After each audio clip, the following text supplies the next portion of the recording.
Hello guys, welcome back to this channel. In today's video, I'll be showing you how to activate high contrast font on Samsung Galaxy phone. Alright guys, let's get into it. First of all, we can open our settings application on our Samsung Galaxy phone. And after we have our settings application opened, we can scroll down until we find the accessibility setting. Click on this setting, and here we have to select vision enhancement right here. Okay, and here we have some options. And since we want to activate high contrast font on our Samsung Galaxy phone, we have to click on high contrast fonts. Click on the toggle button to activate it.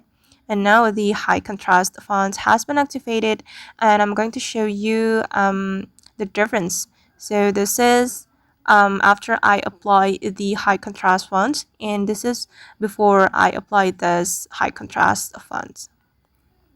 And I guess that's how we can activate high contrast font on Samsung Galaxy phone. I hope this tutorial will be useful for you. Thank you so much for watching. And if you found this tutorial useful, don't forget to hit the like button, leave your comments, and also subscribe to this channel. See you on the next video.